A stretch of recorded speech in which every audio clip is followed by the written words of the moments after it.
Hello! Hi, everybody. Welcome to the opening session for the 2020 San Diego Rep Latinx New Play Festival. I am Maria Patrice Amen, and I am so excited to have you here with us. Moving the festival from in-person to online has been a unique and new challenge. It's brought with us a bunch of new technological learning, as well as some really cool opportunities to connect with artists from across the US. I would like to encourage you to take a moment and on the panel to your trying to figure out my left and my right. On the panel to your right, there is a chat box. We encourage you to tell us where you're coming in from. We'd love to use this chat box as a space, sort of like our virtual lobby. Tell us who you are, where you're joining us from. We'd love to see how far we were able to reach people. So for this panel, we'd like to start by thanking our sponsors, the California Arts Council, the San Diego Union Tribune, and Dylan Jacobs. I encourage you to come back and join us for the readings across this weekend, as well as all of our different surrounding events. I would also, I'm checking all my notes right now. I'd also like to acknowledge that we are coming to you, I am coming to you from the traditional lands of the Kumeyaay here in San Diego. I also want to encourage you to use the chat box to share your land acknowledgements if you so would like to do so. And additionally, feel free to chat throughout the panel. At the end of the panel, there may be space for question and answers. So now, without further ado, I'd like to welcome Juliana Kliest Mendez, our panel moderator.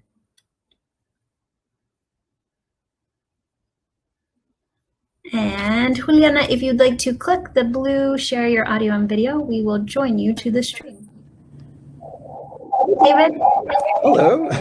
Just joined. Good to see you.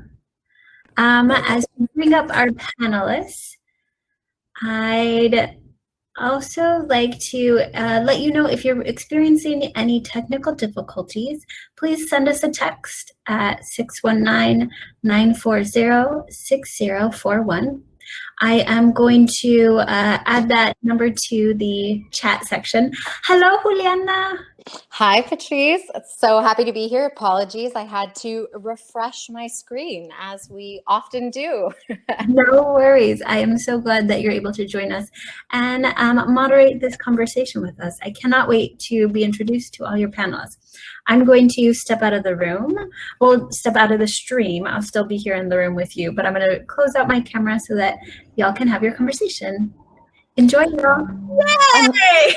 Amazing, amazing. Well, I am beyond thrilled and honored to be able to introduce to you some of our wonderful panelists. They're inspirational artists, fierce Latinx humans in the world, and I'm going to give you a little bit about them before we dive into some of the questions. We'll have a little bit of a conversation amongst the three of them, and then we're going to open it up to questions. If you feel like you have a burning question, go ahead and put it in the chat. I'm so honored and blessed to be sharing this beautiful virtual space with all of you.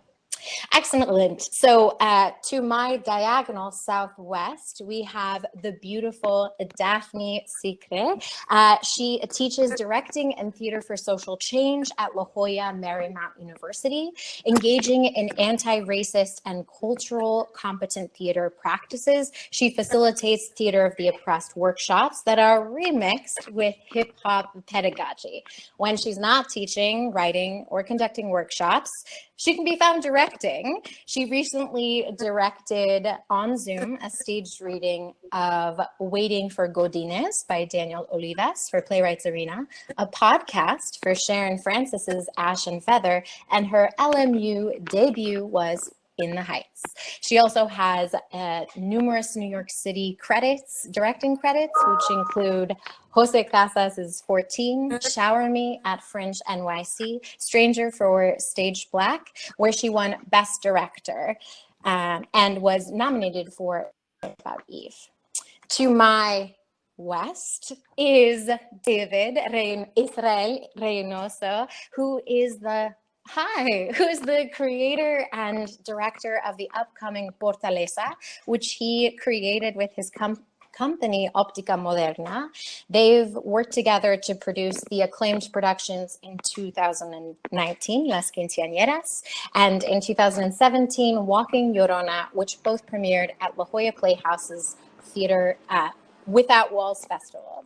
He's internationally renowned scenic, costume, and exhibit designer, as well as an Obie Award-winning costume designer for Punch Drunk's Sleep No More, which we know from New York, or if you're lucky enough to have seen it in Shanghai. His celebrated theatrical designs have been featured at the Finnish National Ballet, La Jolla Playhouse, the Old Globe, the American Conservatory Theater, Portland Center Stage, and American Repertory Theater, among many others. His work extends beyond theater and film, and he's branched out into theme parks. So if you're interested in some of his exhibits, when the Museum of Man opens again, hopefully something of his will be there. In addition to being the La Jolla Playhouse's 2021 Artist in Residence, he is the recipient of the Creative Catalyst Grant for the San Diego Foundation, an Elliott Norton Award, and multiple Craig Knoll, Irene, and Broadway World nominations. For more about David, check out his website.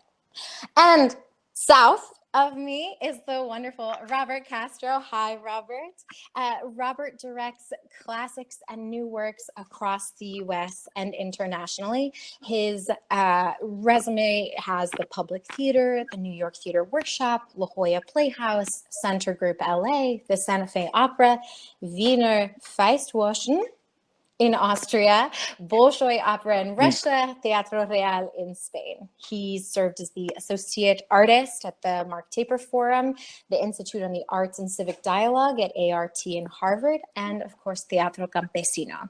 He's won numerous awards, including an NEA TCG Fellowship for Directors, the TCG Doris Duke New Generations Grant, the Sherwood Award, the Hellman's Fellows Program, and he is a member of New York Theater Workshop and Lincoln Center's Theater Directors Lab. He is a professor of directing and acting at the University of California, San Diego's Department of Theater and Dance. And I was lucky enough to take some classes and have some mentorship with Robert. So now that we all know each other, we're so thrilled to share with you some of the thoughts and musings.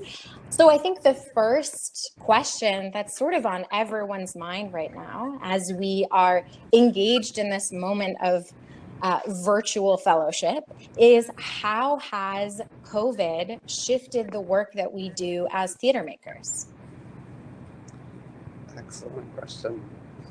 Yeah. So I'll start. Great. I wrote within it was I think March 6th, and I knew that my university was going to close down, and we had just closed In the Heights, and so you're riding the wave of just having closed the musical. It's feeling so great, and spring break is coming, and I am talking to my colleague Christopher Murillo, who will be presenting and curating tomorrow the scenic design, and we're like we're going to close. We're going to close. We're going to close. And then everything shut down. And so literally it was like, what do we do? And I contacted educators, directors, practitioners, and we started sort of like brainstorming what to do. So a whole bunch of us came together and came up with some ideas, and I put all those ideas together into a document that was like, how do you teach theater online? And so one of the things that I realized was like, okay, we just have to change the module of how we teach, right? Like we just have to, and we have to adapt to this as quick as possible. Some of us because we're teaching in the middle of our semesters, some of us because we have a show, some of us because we want our theaters to keep surviving. And so in the last, since March, I will say that theater's resilience and directors' resilience for survival of the art form has been incredible. And the adaptation of how to continue creating works, directing works in this medium has truly been inspirational. And it's almost like every other week you see like an advancement and another advancement and another advancement. And the more I see, the more excited I get. And the more experimentation, the more excited I get, the more ideas I get. And so then I see something and then I want to apply it to a production I'm doing. Yeah. And then I'm like, this was brilliant. Oh my goodness. How I didn't think about that, right? And again, adapting to this module and then really thinking outside the box, thinking that this is not it, that there's depth to this, and that, directing is about that depth and that space, and what do we do with all of that? Mm-hmm. Yeah, I think in terms of that idea of kind of, like you said, the resilience that we're all having as theater makers, having to kind of get creative with thinking outside the box. I think, I don't know about you all, but there's been a lot of kind of having to contemplate whether or not we're trying to fit the form of what we know as theater into a form that just doesn't match it. And whether or not trying to then really sort of try to squeeze it into that is maybe not useful toward the sort of the innovation that can maybe be found. I think it's tempting to sort of be caught up in just considering the limitations of what, I wish I could do this. I wish we had a stage. I wish we had the budget or the time. And yet I think that if we are able to sort of reframe and think about kind of like, well, what is still possible? What is still possible? Okay, is something that very much feels very outside of the realm of what I'm used to thinking of as theater, can it still be considered theater? Can it still be considered theatrical? Do the methods that we've considered towards creating these pieces, are they applicable to something that then suddenly we would have never have defined as theater before? And I think those questions that we're having to ask ourselves right now, I mean, whereas before I think might have been kind of like, oh no, there's very clear lines. I think something about getting to blur those lines and kind of having to experiment can and will reshape our definition of theater, I think, moving forward. Mm-hmm. So hi, David. Hi, Daphne. So good to see you guys. This is like amazing, right? It's so great to be here with you all. Likewise. I'm so, and Juliana, of course, I see you all the time. I'll just say, I so appreciate what you guys are bringing up, and those are really part of the conversation that I'm definitely having, of course. But I think my kind of entry into this whole kind of a liminal space that we're in at the moment is really thinking about Martin Luther King Jr.'s great speech where he says, in the darkness, that's when we can see the stars. Yeah. So I've really used this dark, we're in the dark where the ghost lights are up, right? The theaters are shuttered. And I'm taking that metaphor as in a really kind of profound opportunity for myself as a theater maker, one that makes theater part of my project as a theater maker is it connects me to the world. So I'm re-examining not only what is the world, but also my role as a human being, my role as a citizen, as a theater maker, and working with people like Juliana as an educator. So I'm really trying to slow down, just stop, just slow the fuck down, and really see what those stars are. And certainly, this idea of what is our kind of constellation that is guiding us is really critical right now. And I feel like the form is definitely a big part of who I am as a maker. I'm very interested in form and aesthetics in terms of what the experiences are. And certainly you touched on that in terms of what's being challenged right now in terms of what does it look like, right? Just the what of it, right? But I'm really investigating for myself, and I know a lot of colleagues and friends, we have these conversations, just like, who are we and what is the why of our work? And what is we have opportunity here. We are in a small scale, yet maybe our purpose can be large and the meaning can have depth and profundity, and the utility can also be part of the conversation. So I'm really yes, I'm wrestling with those big questions like Daphne. I'm also an educator, and my spring break was completely usurped from like 8 a.m. to 8 p.m. plus of learning how to do Canvas with our ed tech people. It was like incredible. So shift, and then we're in it creating, and it was quick, but also that quickness, I really wanted to make sure that I created this space to like, wait a second, let's take this opportunity to slow down and really ask those bigger questions and really search for those stars and see what really guides us as a culture, as a field, and perhaps more importantly, as a community, right, of Latinos. Like, what do we need? Who are we? What we have we have an opportunity in this, you know, the great, you know, Gloria Anzaldúa, you know, has this wonderful, you know, Napantla, and we are in it right now. Hello, everybody in chat, and we're in Napantla right now. And this is something, as a Chicano, you know, I've lived with my entire life. So it's like, hello, rest of the world, welcome to what it's like to be in Napantla, in this liminal space. But you know, also, I think that's kind of extraordinary because, you know, one of my major sources that I've kind of returned to during this kind of breakdown and this true Napantla experience that is now not just a kind of philosophical or mental state, but it's actually a physical, and it's embodied completely. You know, I really returned to, you know, the Popol Vuh and, you know, the kind of indigenous kind of wisdoms of you know, of the Kichimaya.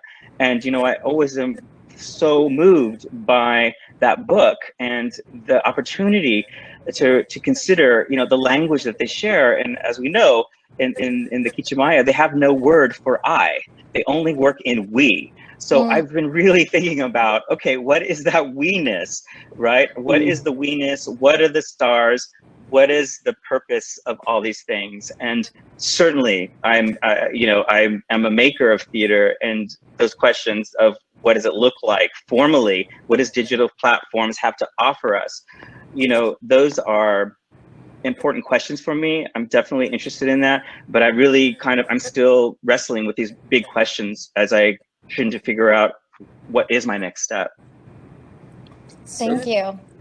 Yeah. Go ahead. No, go ahead, David. No, I was going to say, Robert, that's really such a beautiful statement. I think that giving ourselves not only just permission, but I think the space to slow down, I think I mean, as theater makers, we are sort of used to trying to, like, we probably are juggling multiple projects at once. We've got deadlines, and I just think sometimes it's such a pressure cooker, right? What we do. And I think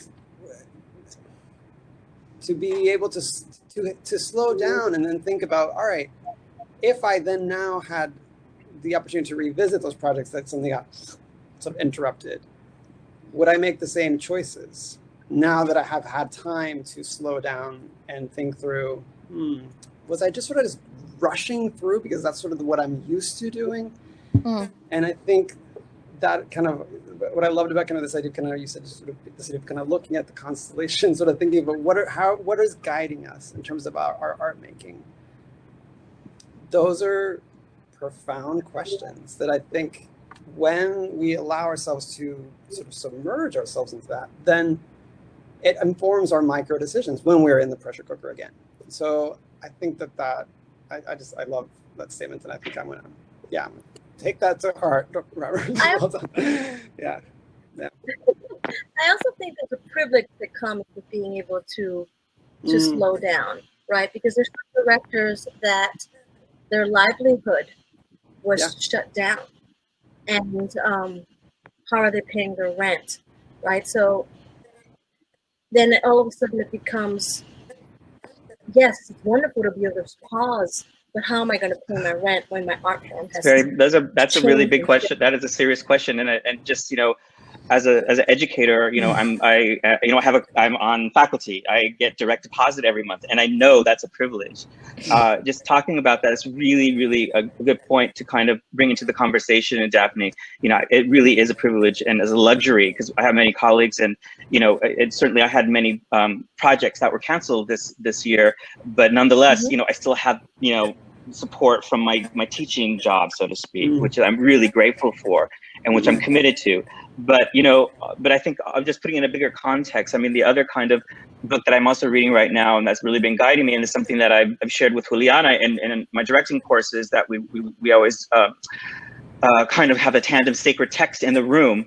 I'll always throw in the Bhagavad Gita, right, from the Ramayana. And, you know, there's a wonderful chapter, which is my absolute favorite, called Selfless Service.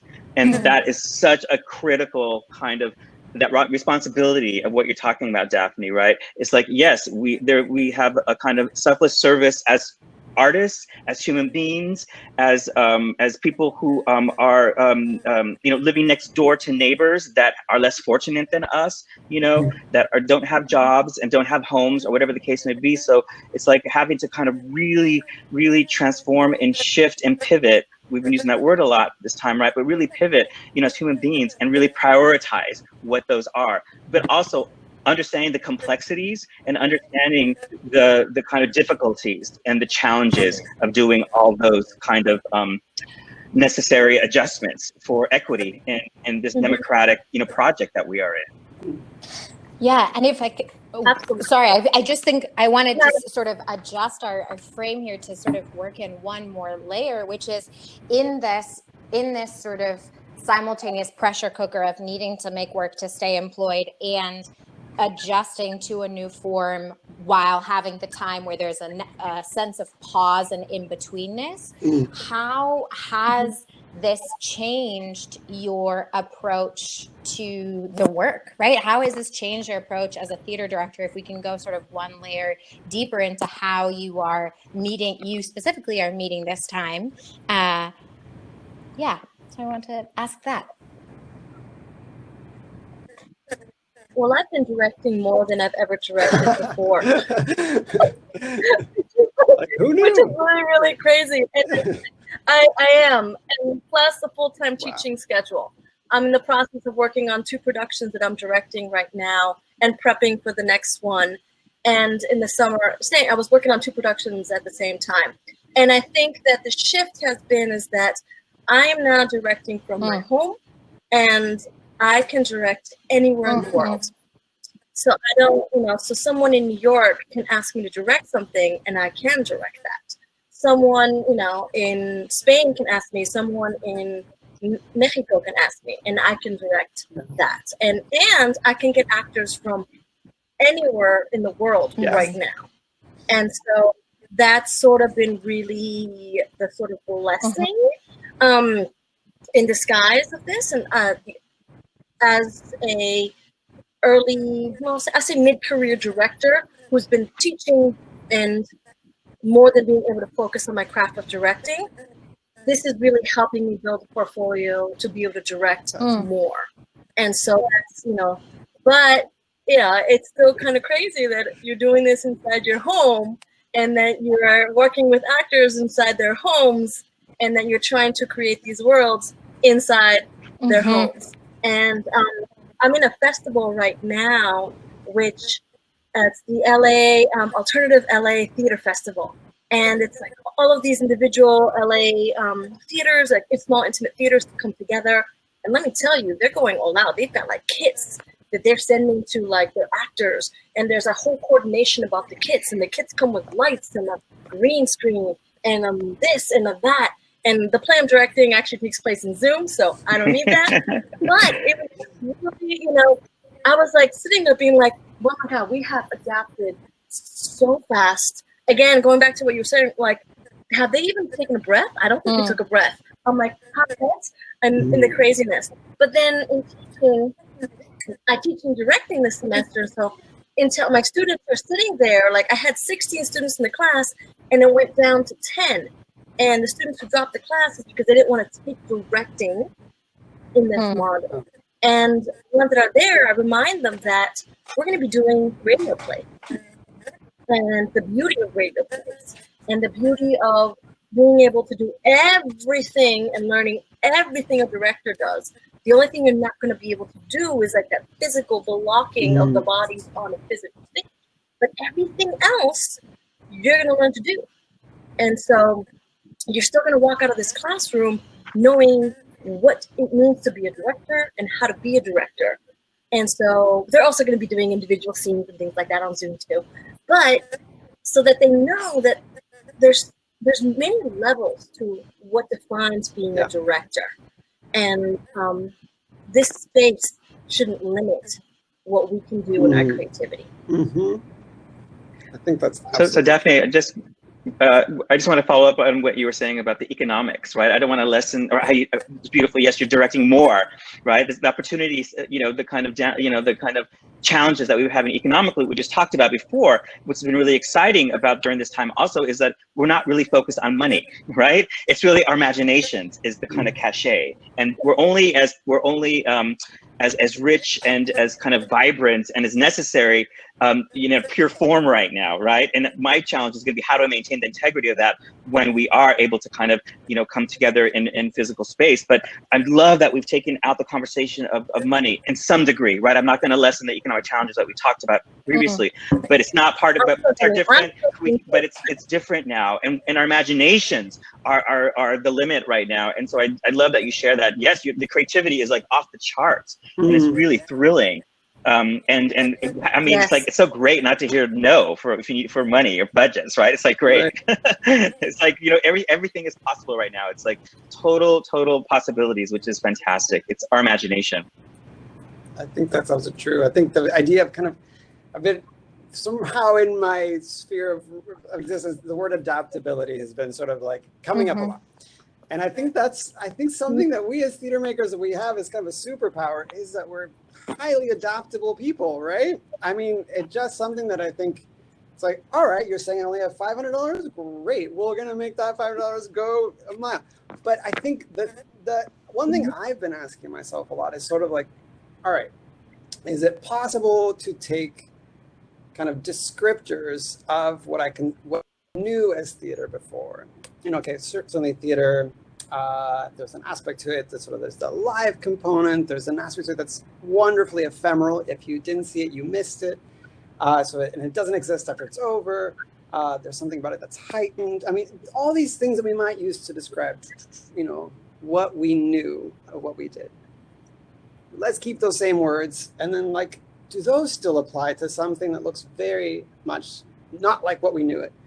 And I think in some ways, that bridge of the kind of that language, the vocabulary of those gives us permission to say, all right, this is very far out of the boundaries of what I knew. And yet I can still see that those words apply. And I think it makes us very resilient. I think as directors, when we are at the helm of something, things come up, right? Inevitably. And we're having to think of on our feet and be adaptable and be very creative and have imagination, like you said, Robert. And I think if it's the permission, like I said, that we have is to sort of think about, certainly, all right, well, like you said, we've got performers all over the world. Is our audience now, can that be bigger? All right, well, how, is there a way when we can think about even the form, much in the same way that we're thinking of this culturally as a country? Like, there are forms that we're hoping to completely rethink, eradicate. Is that something we can do too, even in the way that we've maybe bound ourselves in terms of thinking of the finances of what we do, the costs of what it costs to do something, the way that we pay performers and makers and directors, creators?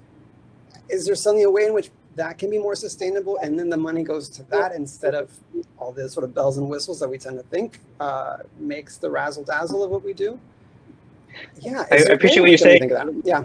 Just to kind of piggyback really quick what you're saying about how do we kind of rethink our resources. What's been really interesting is right now is what we're talking about is we're actually being able to participate and have theater really concrete, in a really concrete and kind of intangible fashion, be part of the environmental movement. We are being green. We are not having carbon footprints of having actors come from all over the globe to come in. We are so connected on so many kind of necessary issues that the green movement, and like I said, I'm thinking of already, like, how do I maintain the integrity again of this kind of environmental movement of Zoom has been a boon for conferences, for theater, for resources, and it's part. It should be part of the conversation. And especially as as Chicanos and as Latinos, part of our kind of world vision is man in nature, not against nature. I mean, it's like it's part of we're part of an ecosystem, and it's part of who we are, and part of our identity, part of our worldview. And I think that's something to kind of really be part of the kind of conversation as we continue to transform reimagine what type of works and the what and the why and the how. Absolutely. I have a beautiful story to share of some years ago. I used to be a high school teacher. I started a drama program with my students from zero, from scratch. And the first year, I took my students to I took about, I think we could only get like 8 students. And I taught in an urban school. And I took them to the Florida Theater Festival. We had like a 10-minute play with nothing, no bells, no whistles, just what we could do. And we could barely afford the rights to put it on, but we did. And so my students were watching these other schools that had huge budgets that within 1 minute, they're building 2-story houses, and then they're doing these one acts with these costumes that probably cost more than what we would make in a budget in 1 year. And so my students were like, we're never going to win. We're never going to win Florida Theater Conference. There's no way we can win when these schools have this much money to put on these productions. And I remember turning to my students and being like, it's not about the bells and whistles. It's not about I was like, and I love costumes and I love I love all that. And when I get, when I'm hired professionally, I want all of that, right? But I turned to my students, I was like, it's not about that. It's really about the acting. And they're looking at me like, sure. Fast forward 3 years later, we brought a play that was monologues, and we used a lot of dance and body, and the costumes were jumpsuits, and we had ribbons and 2 crates, and we won. And so we won the State Florida Theater Conference. Yeah, it was unbelievable. We're crying, they couldn't believe it, right? And it's like, and then I was like, I told you all, Yeah. and it was that essence of acting, and I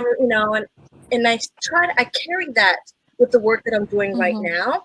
I feel like playwrights are producing, and they're writing all these stories now that they might have not had a chance or time. So going back to like what Robert was saying of taking a moment of pause. So I have so many friends of mine who are writers, and they're using this time to write. I feel when our theaters get started, we're going to have so many stories, and especially like in the Latinx community. I'm seeing so many people, different generations, writing, and I think we're going to have even more work to be able to produce and do. And I think whether it's ourselves, whether it's actors, people are really going to use this time to hone on their skills. So then when we fully are able to open back up, it's just going to be really just incredible. So I like thinking about that and being like, as we're adapting right now, and then I already know theaters who are thinking of keeping this sort of Zoom model for stage readings, so that they can aid new audiences, be cast anyone, and develop new work. Exactly. And it's green. Exactly. And it's green. Right. Yeah. So my beautiful, lovely, wonderful panelists, I'd like to allow a little time for some audience questions, although I could talk to the 3 of you all day, quite honestly. So I'm hoping that in the chat, if our wonderful audience members have any questions that they want to answer, I can read them aloud. I think one of the things that surfaced was talking about new models that are coming up. Maybe that's a place where we can start. Thank you, Jonathan Wynn, for that question.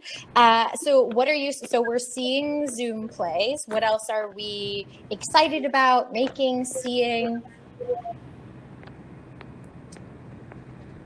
David, do you want to start? Yeah, I mean, I can speak about kind of the work I've been making with Fortaleza. Certainly, everything, the other 2 pieces, Waking La Llorona and Las Quinceañeras, I think the idea with those 2 pieces was this idea of sort of really activating the muscle memory, heightening the senses, and really immersing audience members through sort of something that's participatory as you walk through a space.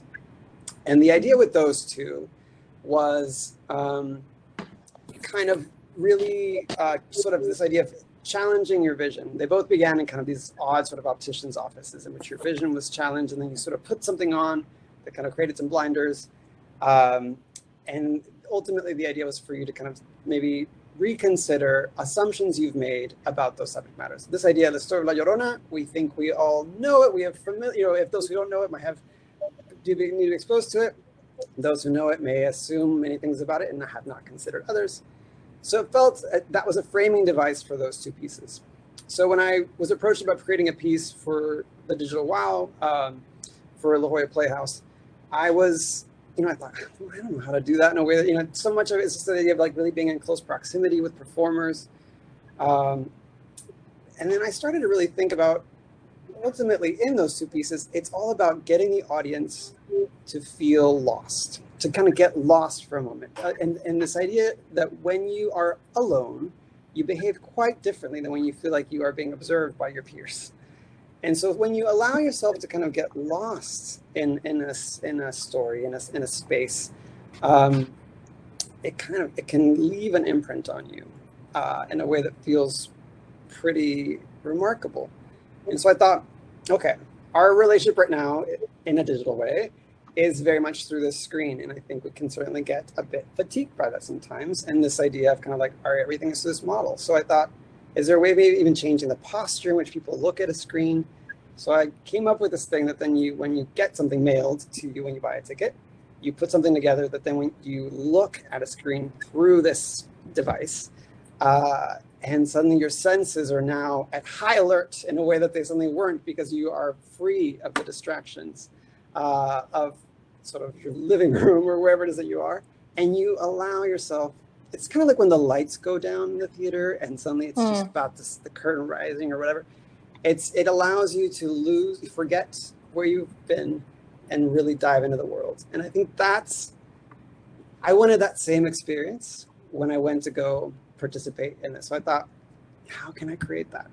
And so it's super experimental. I mean, I can't tell you like where that began. It was like cereal boxes and like, tissue paper and aluminum foil. And then suddenly like now it's like this like much more sort of polished thing, but then it's like, I can't believe this ended up where it did. But like it had to begin from a place of like literally grabbing like cardboard and putting things together. And suddenly it's like, well, why not? Why not? And I don't know. I think that's been now exciting. It's exciting now. In the moment, it was kind of terrifying, to be honest. But I think now it's exciting. Like, oh, I think it's kind of great and it kind of works. So see what you think. I'd be interested to see what you all think of it. But yeah, I've been thrilled by something, the permission to explore. Yeah. To be creative again. Absolutely. Again. Yeah. Yeah.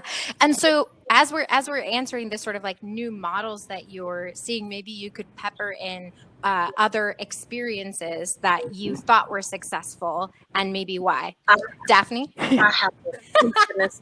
It was a stage reading too. And I was like, what? It is a Black feminist video by Afro-Latino Daryl Holmes and directed by Victoria Colado. And let me tell you, it was a stage reading, but it didn't feel like a stage reading. And these actors were amazing. What Vicky was doing with the boxes and how she was playing with using the boxes and it was just amazing. And then the story itself, I was like, Daryl, you're so amazing. And and incorporating Afro-Latinos into the story and the characters and like Black feminist thought, I was just like, oh my God, I can't wait. And like, I've been raving about it, and it was a stage reading, and I'm like, I know. And I can't wait to see how they're developing it, to seeing again, how it's going to work in this world. And I can't wait to see how that develops. And then I can't wait to see how it develops once it's no longer working on Zoom. But then I also think about theaters, like I was saying earlier, that want to continue this work, right? And going back to what Robert was saying, like the environmental practices of being able to maybe have a production in this world, right? And also have a production on the stage, and also creating sort of an accessibility. Because I wanted to also mention, like, I used to teach in New York City, and my students in New York, had never seen a play. And now so many of them are seeing plays. Or I think about the student that might be in Nebraska and now can see a Broadway production that's being streamed. It's different, of course, not the same thing, but an accessibility they wouldn't have had before. But yeah, Black feminist video, it was one of the most incredible things I had seen. I just wasn't expecting. I was walking in being like, oh, I can't wait to hear this reading. And I was thinking it's going to be a reading, right? And everyone's going to sit there and just be like, yeah, and put the emphasis on the acting, which is fine, right? That's a reading. But it was taken to this whole other level that I was like, wow. and it blew me away. Very exciting. Great. So I can add to some excitement that I have in a new thing that I've been seeing. I have to say, I love theater, and I am a theater maker. I've dedicated my life to this, but I actually really love inspiration outside of theater. I so much prefer other art forms as inspirations and influences. Not to say our colleagues in the field are doing incredible things. What David is doing, I love his work and what he has been doing and what he shared, and also what Daphne said. That sounds wonderful. But I'm really moved right now by what the dance community is doing, I have to say. And there's in particular, also dance is very very much part of my my kind of practice as a theater person. You know, we all just, you know, this body's in space ultimately, and the most purest form of that is dance, right? And so I've always been attracted to that. In terms of what I wanted to share was what really has caught my eye is this wonderful group called Street Dance Activism. And there are these kind of wonderful PhD students that have we actually have an alumni of the dance department, theater dance, Dr. Grace. Shout out to Dr. Grace, who's extraordinary. She's part of it, but they just started a few weeks ago. And also it's World Arts and Culture from UCLA. They have this wonderful kind of daily ritual of kind of activism and meditation and community and really putting themselves out there. I was introduced to them about a couple weeks ago through a dear friend, and I just think they're doing something really extraordinary. It's completely artistic, and it's really a way of creating community, having deep fellowship with other human beings, you know, and really maintaining, you know, their craft and their dedication to making art, and really using this Nepantla-esque kind of moment that we're in collectively, you know, and physically, in a really profound and deep, but also super simple at the same time. It's like super simple. It's just like, you know, they meet every day at 11 you know, AM PM. It's like this wonderful kind of bookend kind of ritual, which is you know, which is part of the kind of worldview of theater that's part of my practice as well, as kind of ritualist kind of experience, holistic you know, point of view. So I'm really vibing with how they've structured it in this really simple way. As I said, the ecology that they've created of this kind of community and invitation for people to join them is really it's exactly what I was trying to say before. It has you know, it seems small and simple, but it has profound, large meaning and purpose and utility. It's extraordinary. I highly recommend people follow them on Instagram. Yes, they have an Instagram. Amazing. So in our last 3 minutes, what I'd like to do is I'm going to give you each a question that's come up from the chat, if that's all right with y'all. So and then we'll go round robin. So Robert, Dante would like to know, what do you think will it take to concretely make a green theater? And then for Daphne, I'd love for you to answer Estefania's question, which is, as longtime theater goers and passionates, what is the one thing or piece of advice that you would give to a theater artist that feels discomfort about new changes within the theater? And then David, I'd love for you to address Kimbria, the UCSD MFA Year 1 incoming class. You go. So for those who are new to directing on Zoom, how do you find new ways to connect in a human way with your team or with audiences, despite the awkwardness of being in a digital environment? So green theater, one thing to deal with the discomfort, and how do we bridge theatrical awkwardness? Who'd like to go first? We have a minute left. Como buenos Latinos, we're like up to the limit. Okay. Robert, go for it. I'll just say, who is it up to? Us. I think as directors, you know, we have a certain kind of power in our leadership to invite collaborators, and we can maybe add that to the demands of the We See White American Theater, right? Let's make it green. Maybe we should add that to that document of a demand and strategies for that. I will say really quickly, one person who is doing that really beautifully is Sima Sueco. I'm not sure if anybody know her. She's the associate artistic director at Arena Stage in DC, but she's a dear friend, and I've worked with her in San Diego when she used to run an incredible theater here in downtown San Diego called Mo'olelo, and they sucked her up and stole her away. But she had an incredible, she has an incredible strategy called a toolbox for being green, that she actually would do it like a TCG panels, and so she's really big. So people are doing it, but I think who's it up to? Us. Great, amazing. Thank you, Robert. David, and then Daphne will be last word. I think a word that comes to me is tactility. I think in some ways sometimes we're in the same room, we get to breathe the same air, we sense each other's energy in that way. So I thought, well, is there a way, even in this digital way, of creating something that feels tangible and tactile? And I think certainly there's a way of being able to sort of, certainly the mail system is something we are in discussion a lot about right now. But I don't know, think about ways in which we can still find ways to kind of have shared tactility. Great. Thank you for that, David. Daphne? David, I experienced this week teaching 3 classes. 2 of them, everyone I was able to connect with activities, and one of them I wasn't. And I was like, let me do what I did to bring it into the one that didn't connect. So yeah.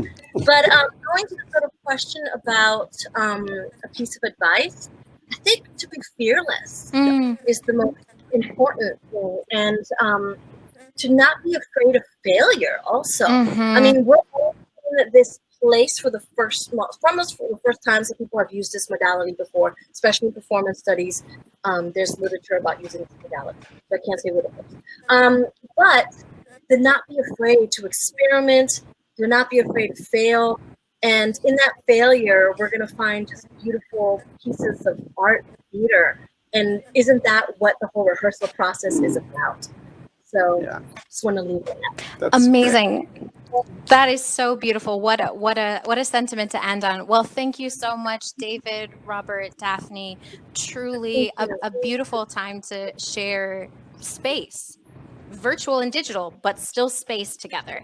That is 2 minutes over. That is a record for Latinx. I just wanted to go in the Hall of Fame, everyone. So thank you so much. Thank you to our beautiful audience, and we will see you around this wonderful festival.